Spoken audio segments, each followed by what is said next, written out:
Hi, so today I would like to talk about stolen identity. Stolen identity crisis. So this is when the narcissist takes on the identity of the empath. So yes, the very thing that they want to laugh at the empath for is the very thing they want to take over. So if you're someone who's sweet-natured and kind-natured, they want to condemn you for it. And they want to treat you like, oh, why don't you live a little? Why don't you be a little more talkative and a little more louder? And then they get the empath to start acting very unseemingly, loud and out of control. And then they, of course, decide they're going to be the nice, sweet-looking one. And as the empath is thinking that they're opening up and gaining some popularity, the narcissist will turn it against them. And so the narcissist will play like they're just the sweetest, quietest, soft-spoken person. And they'll try to do this against or in contrast to how they have the empath looking. So don't feed into their harassments. Don't feed into any of their projections, because what they want to do is they want to transfer their personality onto the empath. They want the empath to be seen in an unseemly way. They want the empath to appear like they don't have no character or no class, and then they want to turn around and act like they have all the character and all the class. I noticed this with my sister, my older sister. Okay, she used to have so much brightness when she would come around.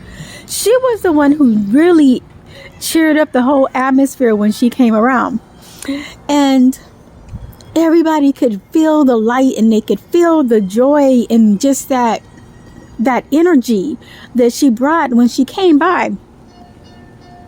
Well, the younger sister, she wasn't like that. She was kind of like dull, if you would, for lack of a better word.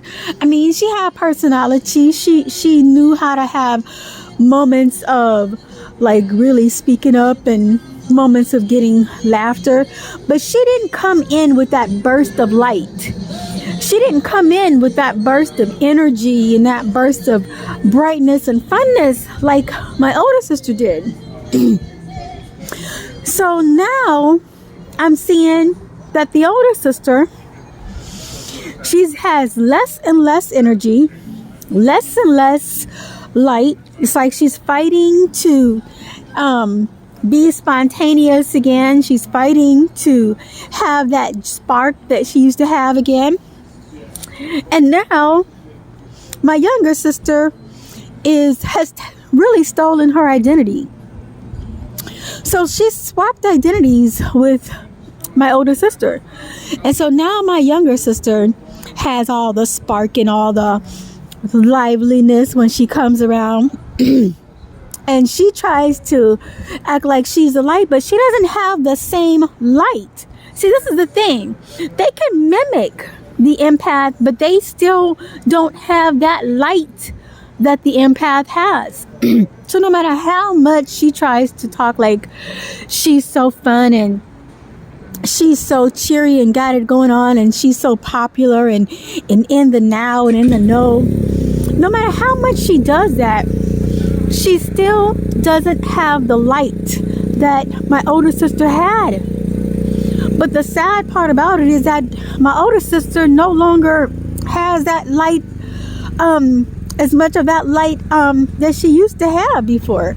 And it's sad. It's sad. Saddens me when I see it. And the worst part about it is that you can't really tell her about herself. It's hard to even explain anything because my younger sister has her blind. My younger sister has her so blind, thinking that she's still the same way and she's still the same person. But I can see that she's not. I can see that she has changed and that her light is now dull. It's not the way that it used to be. It doesn't brighten my energy the way it used to do. So where my my younger sister used to be the dull one and used to didn't have no kind of spark about her. Now, all of a sudden, she's the bright and fun one, but she doesn't have the light. She doesn't have that glow from the inside, that goodness from the inside, because she doesn't have genuine goodness. It's all a gimmick and it's all a facade. But I hate seeing how my older sister has gone down. Her energy has gone down. You can't tell her that she's changed because she can't see it. It only takes someone from the outside to see it. So, identity crisis, identity theft. This is what the narcissist is looking after. They want to steal the identity of whoever they see has light in them, because they think that that's going to give them the light. They think that's going to give them the specialness that they see the one who has light has. And what it does is it destroys both people. It dims the light of the one who has the light, and it causes both people to now not really have a sense of who they are and what their real identity is. And the thing is, the narcissist will do this over and over again. So one day there'll be one person, the next couple of days there'll be another person. You know, if this other person is funny, got all the jokes, they'll try to cast shade on that person. And then the next thing you know, they are the funny one and they're the one with all the jokes. It's sad to see it happen, and you can't tell the person that it's happening to that, hey, this other person has stolen your identity. They have stolen your character. They will look at you like you're crazy. They will look at you like you don't know what you're talking about. And how did you break loose from the facility? A lack of any better explanation. And you're telling them the truth. This person has stolen their identity.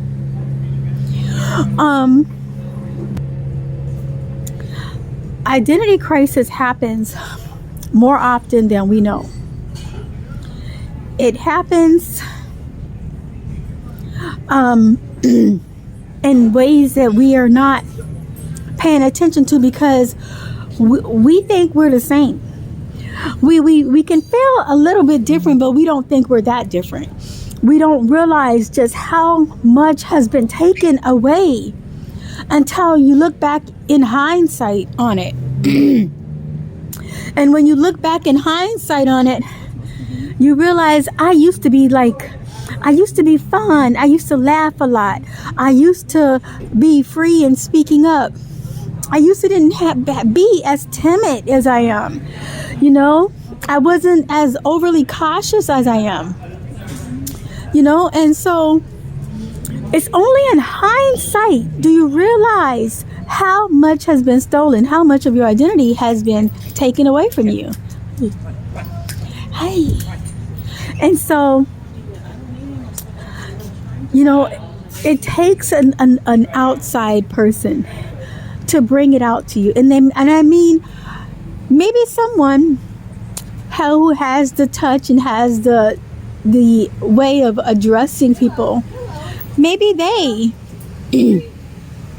can bring it out and explain to the person how they've changed. But you have to take a lot of tact. She's got her zoomies. You have to be very tactful and very delicate and very careful, because you don't want them to turn on you when you're just trying to help them. That's the problem. It's like they'll turn on you when you really are the one trying to help them? Well, I definitely, if you notice, like, take some time to sit down and think about your life. Take some time to think about who you used to be and what you used to be like, and think about it, and think and realize, are you still that way? Are you still able to laugh as much? I remember as a child, I was so free.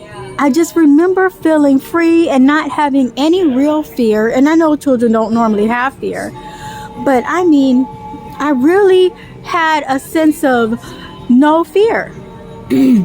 A sense of I can accomplish anything in life. I wasn't overly timid or overly cautious like the way that I am today. But I'm starting to come out of that overly timid and overly cautious way, and I'm starting to break out of it. And one of the ways is by helping others through these videos. I'm trying to be as transparent as possible, because that's the only way anyone is going to relate. You know, if I try to hold back and try to like hide something, it's not going to help the other person, because 9 times out of 10, what I'm going through and what I've gone through, others have gone through too, because the person who has that narcissist spirit, they have the same kind of mode of operation. They have that same kind of characteristic about them. So what I've gone through is what others have also gone through.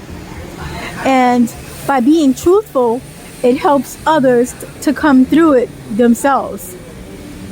Well, I hope that you all were able to be blessed by this video. And if you have gone through any identity crisis or identity theft, and someone has stolen your character, and you notice that that person is now acting more like you, and you are starting to act like someone you don't even recognize, just know that as you draw away from those people and from that atmosphere, you will find yourself coming back to yourself. Like, you will find your joy coming back, your light coming back, your spark coming back. It's not lost forever. It's just temporarily misplaced. Pray for the Holy Spirit to go and search out through the universe where your joy went, where your laughter went, where your spark went, where your boldness went, and bring it back to you. Bring it back to you. And it shall come back to you. It shall come back to you. You shall come back in full bloom and even better to your true self. May all of you be blessed, and I thank you for watching this video.